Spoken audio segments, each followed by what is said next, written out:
We were told during the 100-day regnum of Kamala Harris that she was a border hawk, and that was not true, that she had protested against deportation. And Biden told us that he was going to secure the border. That was never intended. This was deliberate because they had looked at California, they had looked at Nevada, they had looked at New Mexico, they had looked at Colorado and said these had been red states, and we flipped them because of new constituencies. And anytime a Republican said that, they said, oh, you're racist, you believe in the Great Replacement theory. And then you would look at what they were writing. They were writing books such as The New Democratic Majority or Demography is Destiny. They were gloating over that the open border brought in some of the world's poorest people who were destitute from Latin America, Central America, and now the world, and they needed immediate entitlement support. And that was what they wanted. All right, guys, good Friday. What a week. What a week. So much has happened. Donald Trump, it's funny, when the Electoral College met and those electors certified Donald Trump's 312 Electoral College victory win, not a real big peep, right? I mean, I guess we didn't have faithless electors and all that kind of stuff, but I mean, they almost didn't want to acknowledge it. It killed the media, didn't it? A little. You had a lot of these Trump nominees on the Hill. You're not hearing as much anymore, right? You don't see it leading the morning news because I think a lot of them are having a good day. Trump made it clear, by the way, with Republicans, I don't want you to make a deal with Democrats to get these nominations through. You take over the House and the Senate on January 5th. We got 15 days to get these guys their hearings and their votes. Let's do it then. Don't make deals with Democrats. I agree. All right, Victor Davis Hanson is here. We've got a lot to break down with him. Before we get to that, I'm telling you guys, if you are like me and have had hip or knee issues or you need extra support, you got to check out what I've been using, Gravity Defyer shoes. I mean, I have a pair that I use for training, a pair for running, and a pair that I even play some pickleball in. You can see that there, right? I love these things because for me, I've always needed I have a wide foot. I need extra support. They've got it all. And they've run the gamut. I mean, they've got trainers, runners, sandals, you name it, but it's got that support that no other shoe I've ever tried has it. They actually call it Verso technology. It's the stuff they make trampolines on. And trust me when I say this, if you put a pair of these on, you will never want to wear another shoe. They are game changers. The level of support, they come with these custom orthotics that you can use if you need extra support. It is unbelievable. The structure system that comes with them. And like I said, it runs the gamut. So if you want to try these, and trust me when I say you'll try them and you'll say, I'm never going back. I don't want another pair of shoes. Use code SPICER30 at GDEFY. So Gravity Defyer shoes, but it's GDEFY.com. Use code SPICER30 to get $30 off your order of $150 or more at Gravity Defyer shoes. So GDEFY.com. Use code SPICER30 for $30 off when you spend $150 more. All right, guys, as I mentioned, Victor Davis Hanson is here. We've got a great discussion about the competency of government, where we stand in terms of threats. Victor is an unbelievable historian, both big picture, he can go all the way back, but he really knows about national security and military. And we're facing big challenges with drones, with our debt, with our military readiness. There's a lot about the competence of our government. That's what I think we're facing right now more than anything else. How is things going to be different on January 20th? And I think the fundamental difference that I can tell is that it's all going to come down to whether or not we've got a competent government. We haven't. We can't tell what's going on with the drones. That's because of everything that's happening. So I got a lot to break down with Victor Davis Hanson. Before I get into that, though, during the holiday season, a lot of us put off dealing with dieting and getting back in shape till after the holidays. I didn't. I made a decision that I wanted to know what was happening, I wanted to get ahead of the curve by starting to get in shape. So I called my friends at PhD Weight Loss, my friend Seb Gorka. You've seen him. He looks fantastic. I'm comfortable saying that. Seb joined PhD Weight Loss. It's no gimmicks. There's no fads, no pills. It's all about a healthy lifestyle. They put a plan together with you to meet your ideal weight and then to maintain it. They give you some starter foods. You have weekly check-ins with a nutritionist. There's a degree of accountability, some weigh-ins, but it's a change in lifestyle, not a diet. And that's what I love about this. I'm down probably about 5 pounds now. I've been able to maintain it during the holiday season. Man, do I have a sweet tooth. but I have accountability when I check in, and she'll say to me, going out, here's what we can do instead. Here's how you get ready. Really interesting lifestyle changes that I've been able to incorporate. They send you some starter food at no extra cost. So if you want to be like me, don't wait. Call now. Get on track to start as soon as you can. 1-864-644-1900, or better yet, go to myphdweightloss.com, myphdweightloss.com. And trust me, this is not a fad diet. I've tried them all. This is a lifestyle change. All right, now let's bring in the man, the legend, one of the greatest historians, the senior fellow at the Hudson Institute, Mr. Victor Davis Hanson. Victor, always good to see you. Thanks for joining us. Thank you for having me, Sean. So I got to ask you, you're a historian of all sorts, but you really have a military background. And what's going on in New Jersey in terms of these drones? I can't think of, at least in modern times, another similar circumstance where the government was so blasé about a potential threat. We don't know what's going on, but you're not threatened by it. We're not threatened by it. I don't understand how the two can possibly comport. No, they don't. So you're not threatened on it, but they do not want to tell you. I think you have to start with the premise that after their assertions that Joe Biden was fit as a fiddle, after their assertion the border was secure, the Chinese balloon posed no threat, they have no credibility. So we're on our own now. We don't, even if they said there was a threat, I don't think anybody would believe them at this point as they exit office with, he's polling 36% approval. But I think it has to be one of two things. If it's the government, I don't believe it's just private people suddenly after Donald Trump's election started flying drones in a way that people hadn't noticed before. I think if it's a government agency, it could be anything from EPA, CIA, they're either doing one of two things. They're trying to address what they feel is a hazard or a problem, and they don't want to panic people, so they're suppressing it, or they're doing something that they don't want to admit that is either improper or illegal. And number two, if that's not true, and I'm not saying they're mutually exclusive, it's a foreign entity that is trying to surveil either military bases or air defenses, and the Defense Department is either combating it or dealing with it, or the government doesn't want to acknowledge how porous we've been or how successful people have been from foreign entities, sort of analogous to the Chinese balloon. Remember that in that 2023 trajectory, they gave us about 7 different narratives. They said it was a weather balloon. They said not to worry. They said you couldn't shoot it down because it would injure people. They said that it was too cold, the water to retrieve. They told us everything before they finally shot it down. And then we learned a year later that they said that there had been no transmissions from the device to China, but we were told there may have been navigational or transmissions to people on the ground. So we don't know what it is, but I think those are the two. I'm not going to exclude other possibilities, but it's something that the government thinks it's dangerous or would panic, or they're embarrassed that they're lax, or it's a foreign entity, and the same thing would be applicable, that they're either there's too many people from a foreign country that they should have not let in that are involved in this, or it's a foreign country that feels it's emboldened.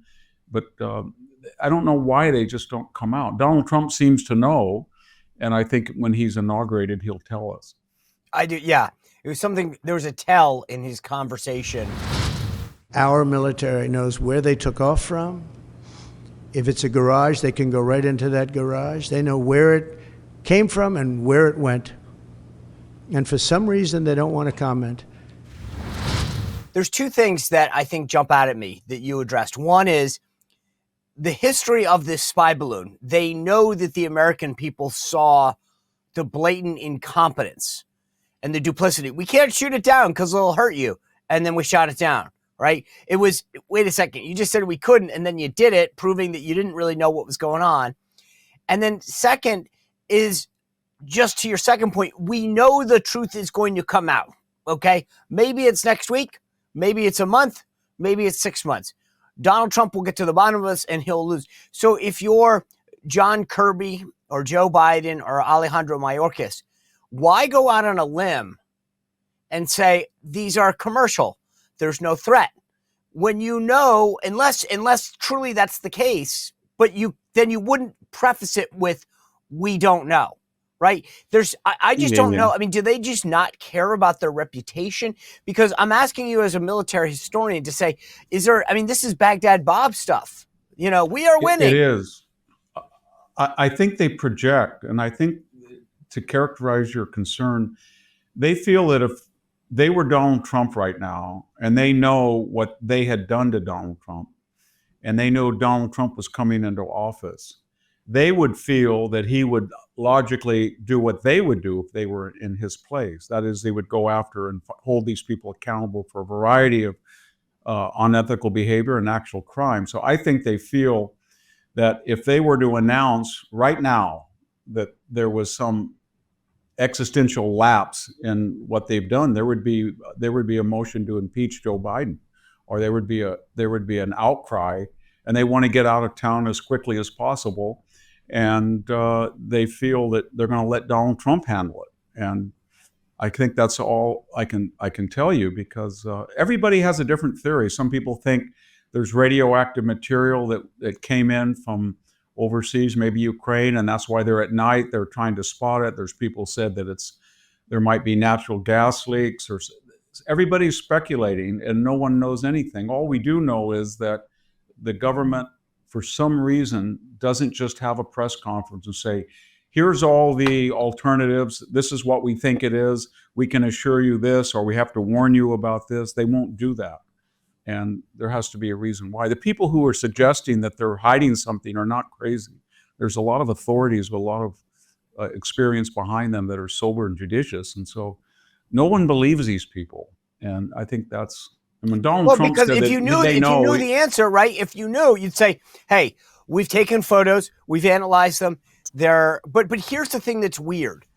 If everybody started taking up drone flying like an activity, like it was the new hot craze, it wouldn't be in this one area of New Jersey that just happens to be where there's an arsenal and Donald Trump's, summer home. Yes. It's like it's an anomaly that it's all happening in one place. And you say, okay, well, what's there? Well, a military base and Donald Trump. And by the way, I don't mean to join in the conspiracy theory thing, but you also have to wonder, is there something at that arsenal in New Jersey that maybe is unique to protecting Donald Trump? They want to have it nearby, and they're trying to photograph all this, but there's something that has changed and is new, but it's not like they're flying drones over LA. No, but I think the point is that they feel that if they were to be candid and transparent, they would be embarrassed and they would be met with outrage, and they do not want to leave their tenure under that cloud. They do that to other people. That's what they did to Donald Trump. But wouldn't you cook up a better excuse? We're in the middle of analyzing it. I mean, they could use a bunch of weasel words to say, look, we've got a joint task force that's analyzing this, and just make it at least appear as though you were trying. In this case, but you got to remember that there is no president right now, Sean. Donald Trump we've never seen it.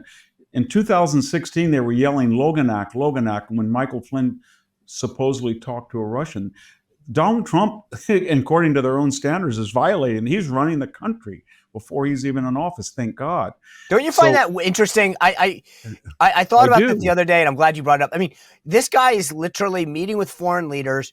He's talking about, legislation on the Hill. I mean, he is running everything. Yes, that's almost as if they've abdicated. They're not even murmuring the word Loganak. It's almost as if they're saying. But they're not also complaining. They're not like, hey, they're welcoming him. No. They're saying we can't do it anymore. We're overwhelmed. Joe Biden really is senile. We have lied to you. Kamala Harris is a joke. Everything we've done is blown up in our face. We understand that. We're repudiated. We don't have the House, the Senate, the Supreme Court, the President. We just want to get out and regroup. Now, in 2 months, we'll go after Trump. But right now, we're shattered and we want to get out, and maybe he can do a better job than we can. That's their attitude. And then the other thing to remember is, I think the balloon incident I went back and looked at that, and I was shocked at how many narratives and how incompetent they were. And they tried to convince us that it had no espionage ability. It was just an off-course weather balloon. The Chinese should be, given consideration and latitude because these things happen. They said it was too cold in Alaska to shoot it down. The water was too cold. It didn't go near any military bases. It would be too expensive to shoot it down. Our F-22s were the only planes that could go that high, and then they gave them multiple. And so why did they do that then, and why are they doing that now? By comparisons, I think they were embarrassed because they really did not want to shoot this thing down, and they were afraid of the Chinese, and they thought that they could get away with it.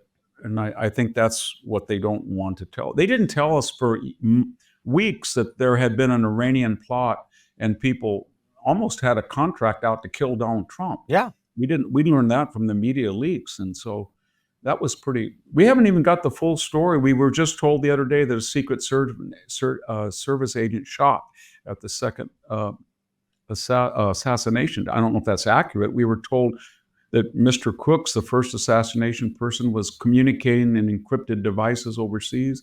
They haven't told us really. I mean, the House is doing a Herculean job finding this out, but they're not transparent. And I think, isn't it amazing how that, Kennedy gets shot and there's like an entire committee.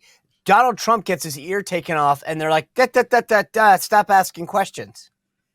Well, I mean, that's a charitable. There were people like John McWhorter in the New York Times that said it was time that he said that to Glenn Lowry on a podcast. It's better that Donald Trump be shot. And there were a number of people who said that, that were gleeful, just as they have done with the United Care Health executive. So I think they're really scared.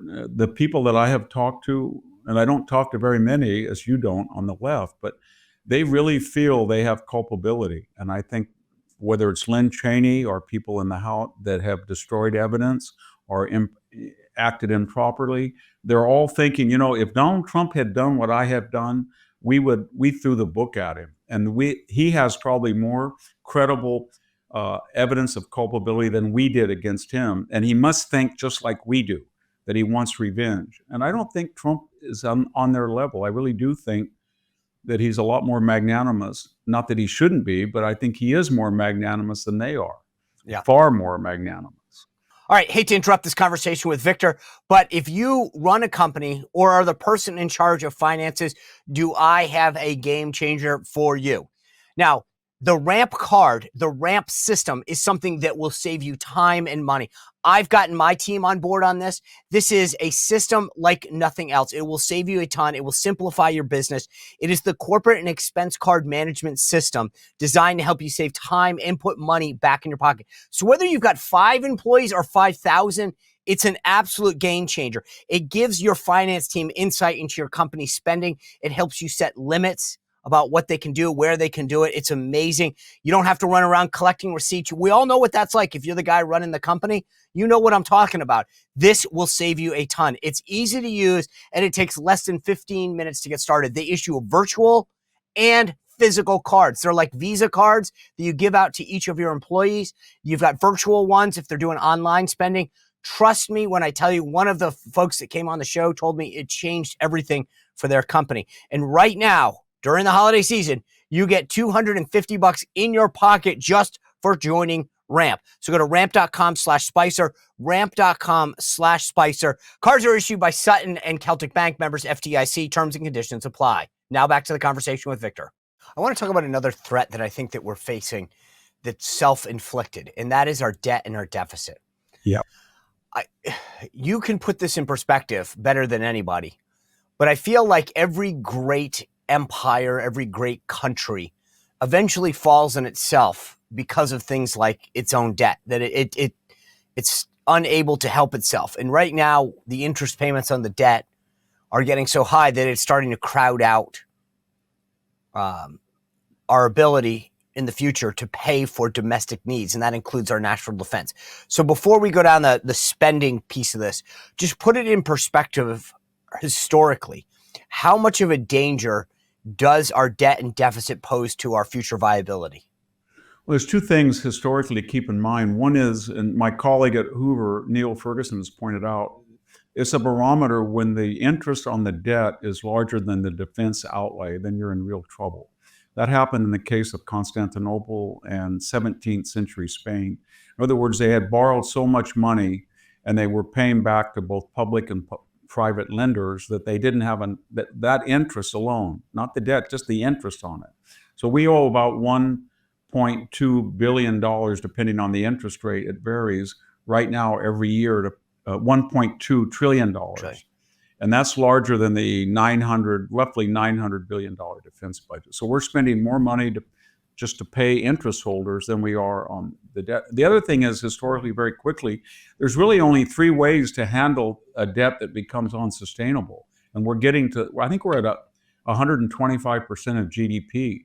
And that is, you either have to inflate the currency and pay back people in cheap dollars like the Germans did during the Weimar Republic, and that's suicidal, or you have to appropriate private wealth, and that would be something like, as some people on the left have always argued, you go in and take people's 401k and then give them Social Security year credit, or you have to renounce the debt. And don't think Obama did that with the bailout with the Chrysler Corporation, and he took people who were the contractors needed to be paid. The union pension holders were down below, and he reversed the order. And he just said, you're going to pay for the bailout, but because Chrysler's not going to pay you out what they owed you. And so if we don't watch out and we keep doing this, there's going to be calls that maybe wealthy people who have T-bills, they don't need the money anyway. They have too much money, let's just not pay them back.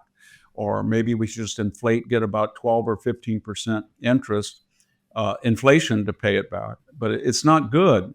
And I think right now, Trump is in a very dangerous position because he's absolutely right. By deregulating and tax cutting, he's going to get eventually more revenue and grow the economy. That's the only way out of it. But in the short term, when you campaign, and I think these were wise, you don't tax tips, or you don't tax first responders, or you don't tax military personnel, or you add up all of those cuts in taxes, and then you're only got 20% of the budget of discretionary spending, and you've got to stop the $2 trillion annual deficit. You've got too many centrifugal forces that won't work. So what he's going to have to do, he really is going to have to cut $1.5 trillion on the annual budget until these tax cuts or these deregulations grow the economy so we get greater revenue. And then he's going to have to, at some point, decide how many of these tax cuts that might not give growth as quickly to particular interest groups he's going to be able to handle. And so, but don't you think, I think the problem with a lot of folks is they look back to a time like 94 and they say, we grew the economy, we grew our way out of it, and eventually the growth stops. And if you don't tackle spending at the same time, when the growth slows down, the spending, trajectory comes back into play and you're screwed. The fundamental problem that I think exists in this country is that we think we'll grow our way out of spending. And the problem is not just spending less, like what we need to tackle spending fundamentally. I mean, yes. You can keep saying I want more of an allowance, but at some point you need to cut how much you're spending. No, that's exactly what happened to Ronald Reagan. He had these massive tax cuts. They actually grew the economy. They got us at 7% GDP by 1984. And then he wasn't able to get the majorities he needed in the Congress to cut spending. And so he started the deficits. The only time we've had a balanced budget was when Newt Gingrich and Bill Clinton got together, and Gingrich demanded cuts in spending and Clinton demanded a tax increase. But that wasn't, the economy started to ossify. And I don't know whether that would have been, until we got to the Iraq War and George Bush, I don't know if that would have been sustainable. But at some point, they're going to have to, I don't know if you can get the 20% or 30% of the budget that's not entitlements and defense spending. And I have no problem trying, but I don't know if Vivek and Elon can do it, because you're going to have an immediate hiring freeze. I think everybody thinks that's necessary. And then you're going to have to just cut out entire programs, which I think you and I would, I don't see the point as an academic what the point of the NEH is anymore. National Endowment for the Humanities, or we were pretty PBS, CBS, I mean, all of them. Yeah, I can cut them. all. It's a very different age now. When we put PBS and NPR, we said to the American people, especially people like myself in rural, you don't have access to communications, entertainment because of this. That's not true anymore with the internet. There's hundreds of channels, and people. It's very inexpensive to stream, and people can get all they want without paying for that propaganda. So I hope they can do that, but each one of those, the president will take a hit on each one of those constituencies unless he can show that the economic growth from the tax cuts and deregulation is bringing so much money that we have real economic growth. And I admire him for trying, but boy, once we start to undo, what I'm trying to say is we've had a revolution under Biden. This was so far left in comparison, even with Obama, which probably was his third term, phoning it in. But on the border and the deportations that are necessary and this huge debt and the spending and the destruction of deterrence abroad, when Trump comes in, he's going to be faced with some Herculean problems. I mean, he's going to have to restore deterrence without getting into an optional war. And he's going to have to do what he did with Soleimani, Baghdadi, threaten Iran. But at some point, they're going to say, well, you put up or shut up. So he's going to have to use force in selected areas to restore U.S. deterrence. And that's going to be controversial. He's going to have to be tough on, as I said, on spending. He's going to be, on these nominees, I think he's been very good. He's said, I don't care whether they have traditional resumes in every case, but I need people who are loyal in a way that other presidents have not demanded, because you people went out to destroy me. And my first administration was full of people who, when I gave an order to them in the cabinetcies, their first inclination was to sidestep it or reject it or destroy it or countervene it. So, and that's hard because people like Pete Hegseth, who I think will be a wonderful defense secretary. I think I know Kash Patel. I think he'll be a wonderful FBI, but precisely because they are loyal to Trump and they know what they have to do, they have to be outsiders, and that means they're going to get a lot of criticism. And he's got to push all of these people through, and that's going to be very difficult. And I don't mean difficult from the Democratic side. We expect that, but he's going to have to tell 5 or 6 of these Republican senators, you voted for Lloyd Austin. You voted for Mayorkas. And if you don't vote for these people, you're going to pay a high political price. And he's going to have to be really tough. And I think he's well up to the challenge of doing that.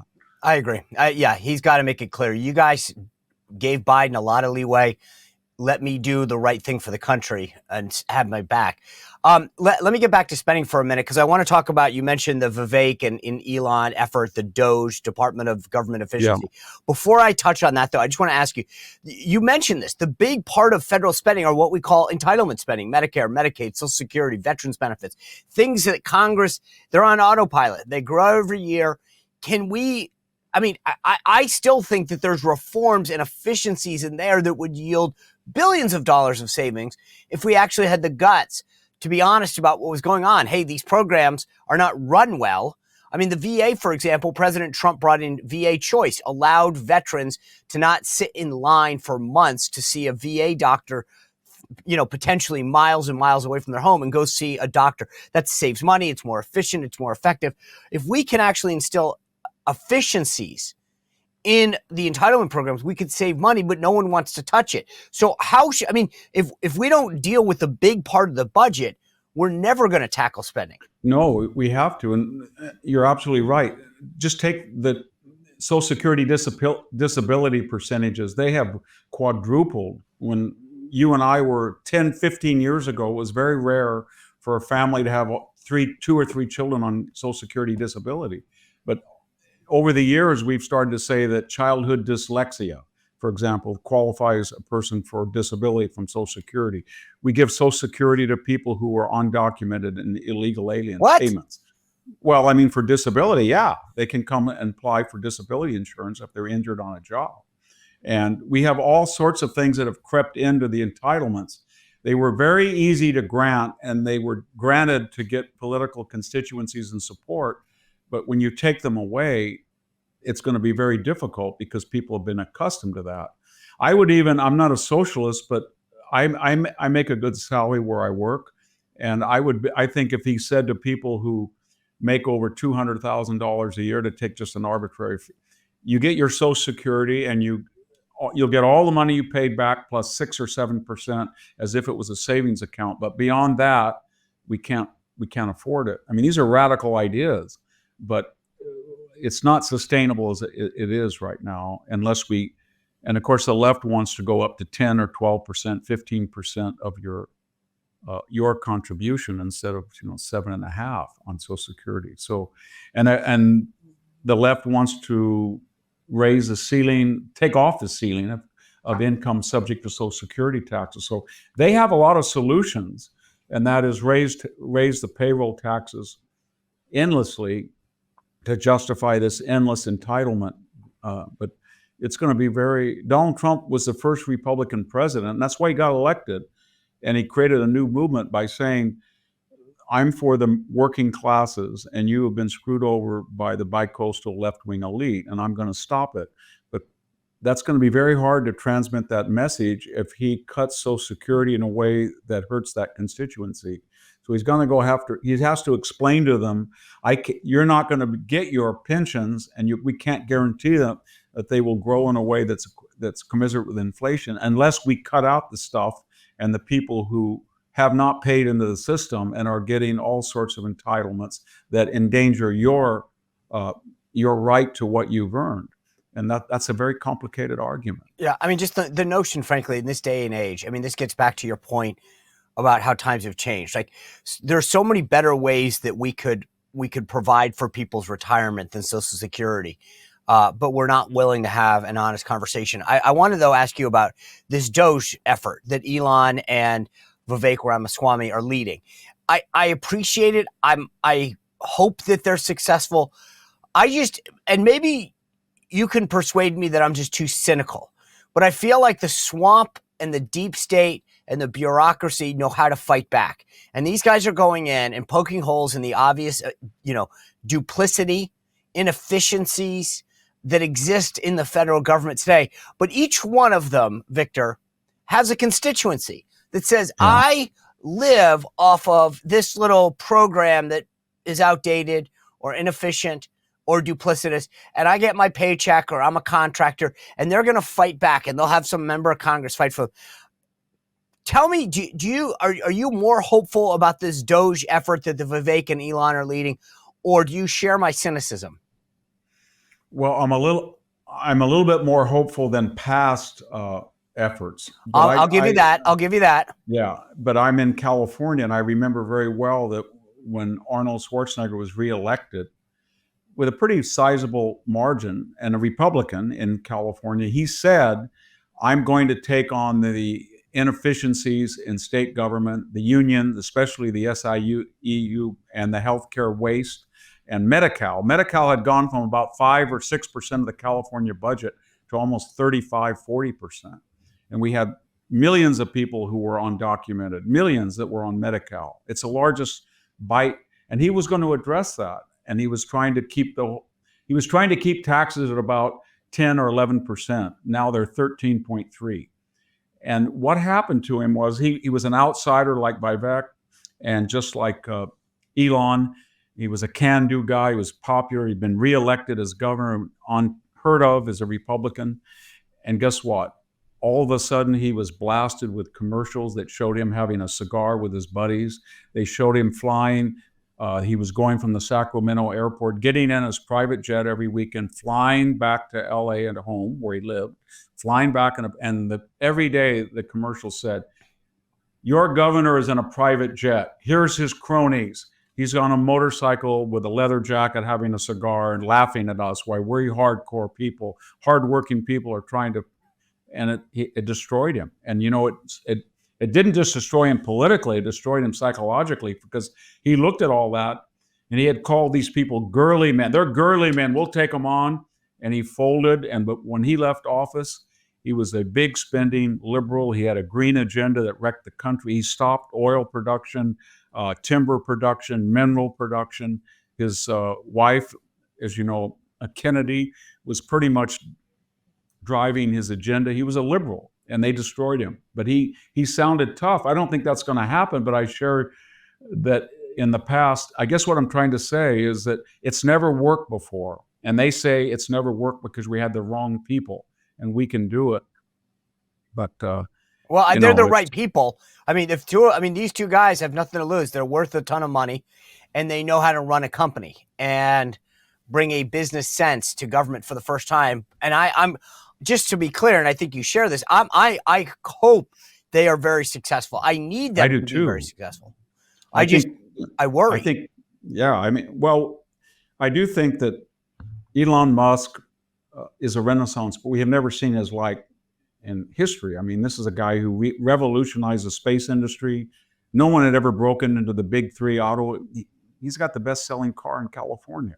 He did everything they said was impossible with space, with X, with Tesla. And so he has a record of never really failing. And I think if anybody can do it, he can do it. I went back the other day and looked at the Simpson-Bowles initiative that Obama had Alan Simpson and Erskine Bowles, and to simplify the tax code, encourage production and cuts. And had we followed that, and they gave the plan in 2009 to Obama, had we just followed that very gradually, it didn't balance the budget during Obama's first 4 years. It was very incremental. We would be about 5 years into a balanced budget right now, had we done that. And we would be paying off the 37 trillion. If it had gone up, the debt would have been about 7 trillion right now. And we can do that. And it wouldn't have been that hard to do. It wasn't a tax cut raise at all. It was a simplification of the tax code. And it had cuts and incentives. But it had a lot of spending as well, cuts. So we can do it. We're a very wealthy country. It's just a matter of willpower and how long Donald Trump can rein in the Republicans in the House and Senate that have to answer to their constituencies. We'll see. All right, I want to turn to something that you wrote, though, because it ties all in, which is how much time we've lost since he left office last time. You wrote in your newsletter, the sweeping damage that Biden has done at home and abroad, 4 years of failure. And you talk specifically, what I was thinking is that the military failures, the Navy, the inability of us. I mean, you write at one point, a disparate group of nuclear and near nuclear powers, Russia, China, North Korea, and Iran, are either at war with Western allies or threatening war with them. Their confidence was predicated on the assumption that the U.S. after 2020 was engaged in a Maoist-like cultural revolution that warred on its own security, energy, military, university, social unity, and would continue in a Biden second term. So you mentioned with the debt, we can turn the tide here if we really are committed. Can we get back on track post-Biden? Yeah, I think we can. I think Trump's got some very good people that are going in there. I'm worried he only has 4 years, so he starts out as a lame duck. But we've been given a great gift with Israel. Israel has done more for our national security in the Middle East than any development that we've seen in the last 50 years. For all practical purpose, the supposedly indomitable Hezbollah, the 100,000 strong terrorist army that no one can face, they were so terrible. They've destroyed it almost. The Assad regime, not that the opponents are going to be any better, but it's in shambles. They can go into Syria anytime they want on the way to Iran now without worry about air defenses. They have got Hamas ready to negotiate. And everybody told us Iran is, 10 times larger than Israel. They cannot take on Iran, tiny Israel. They have destroyed all of the deterrent that Iran possesses. There's no air defenses. Anytime that Iran sends one missile toward Israel, they will reply and take out and they may do it anyway preemptively. So that is a radically new thing. And I think Donald Trump will come in and he will tell the Israelis, whatever you need, we're not going to do your fighting for you, but whatever you need, as far as munitions or protection from China and Russia interference, we're going to give you. and take care of business. And I think he'll solve the Ukraine thing as well. You also are very, very clear about the damage that's been done by this illegal immigration. Let me just, for the audience, this is what you wrote. The U.S. border was systematically and deliberately destroyed to allow some 10 to 12 million illegal entrants to pour into the U.S. without legality or background checks. Never has an outgoing administration spitefully sold taxpayer-purchased border wall material for pennies on the dollar rather than see it used for the purpose for which it had been purchased. Now, here's the irony of this, David. Victor, I'm sorry, that he sold us, he took the materials, he didn't have to do anything with it. He then sells it for pennies on the dollar, and President Trump during the press conference remarks, yeah, we got to now buy it back at a much higher cost, mostly because of Biden's own inflation. Victor, yes. I mean, he has really done, I mean, this is costing us money. Yeah, I mean, he hates Donald Trump far more than he likes the American people. So he's trying to make it as difficult as possible for Donald Trump. And just note one thing. We were told during the 100-day regnum of Kamala Harris that she was a border hawk, that she was actually now for the wall, that she was for deporting. And that was not true, that she had protested against deportation. Where is she now? Is it the old Kamala Harris, or was it the campaign Kamala Harris? And Biden told us before his campaign was aborted, he was going to secure the border. That was never intended. This was deliberate because they had looked at California, they had looked at Nevada, they had looked at New Mexico, they had looked at Colorado and said these had been red states, and we flipped them because of new constituencies. And anytime a Republican said that, they said, oh, you're racist, you believe in the Great Replacement theory. And then you would look at what they were writing. They were writing books such as The New Democratic Majority or Demography is Destiny. They were gloating over it, that the open border brought in some of the world's poorest people who were destitute from Latin America, Central America, and now the world, and they needed immediate entitlement support. It's probably going to cost us $500 billion when it's all done per year. And that would be wonderful because it would give them a constituency for at least 2 generations. It would make us have to have a larger government and more taxes, and that was what they wanted. I think the only thing that will stop it is Donald Trump and the idea that the so-called Hispanic vote is pretty much 50-50. And you're already hearing a lot of left-wing people in furor said, we talked down to those people and they didn't listen. We know what's good for them. And now all these people who are the beneficiaries of our open borders, they're getting impacted and they're mad at us, so screw them. We should close the border. I've heard that a lot. I think that was on some of the Obama former advisors and their anger or the bulwark, these never Trumpers people. They're very mad at the Hispanic community. And I think that's good because then they will close the border or they won't oppose it. You think mentioned it's going to hurt them at the poll. You name-checked Obama there for a second. You also wrote on your website that Obama has lost his influence in the Democratic Party. As we look to 2028, is he going to be a kingmaker, or is he done after what Joe Biden has given us?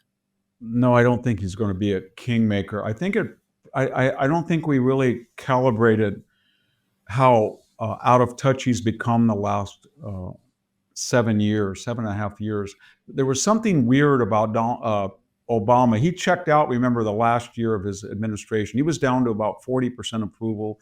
Then Hillary and Trump fought it out. He played golf and he became a senior statesman while he was president. And he left with about a 53% approval. But then he had cut all these Netflix and Silicon Valley deals.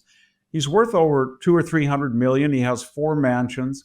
And the image of him flying in from one of the Kalorama, Martha's Vineyard, the beach in Hawaii, the mansion, the big nice home in nice Chicago district, one of the 4, then coming in, flying in, and then talking to African-American activists and saying, you don't know what's good for you. If you don't vote for Kamala, you're racist or you're sexist. Only I can tell you what is good for you. And that really did not work. And it also dovetailed with the Cardi B, the Oprah, the Al Sharpton disclosures that all of these people thought that their their brand and their endorsements were so important, and they would get the minority vote. And then we learned that they were getting hundreds of thousands, if not millions of dollars in payoff money to endorse Kamala Harris.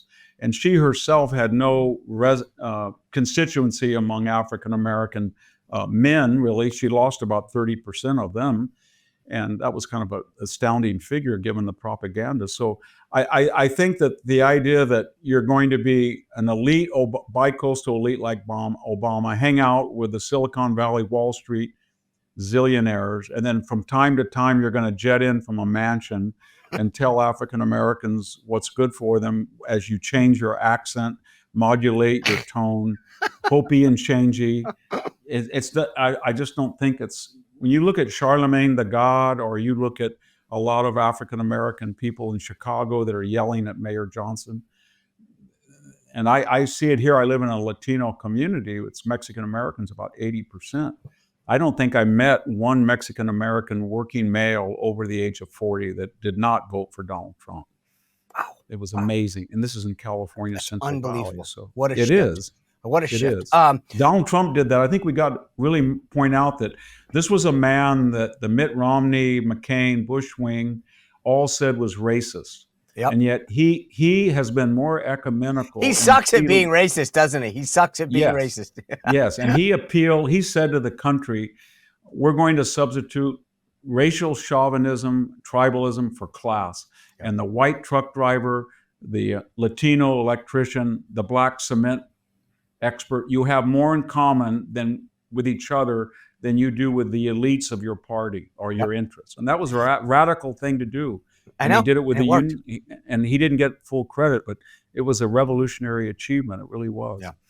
Victor, always appreciate your time. I wish you a very safe and enjoyable holiday season. I look forward to seeing you back here in 2025. Thank you, Sean. I enjoyed it. You bet. Take care. What a great conversation with Victor Davis Hanson. By the way, next week on Monday, Eric Prince is here, the former head of Blackwater and the Navy SEAL. We're going to get into it about our national security, drones, everything, China, you name it. We're going to break it down with Eric Prince on Monday.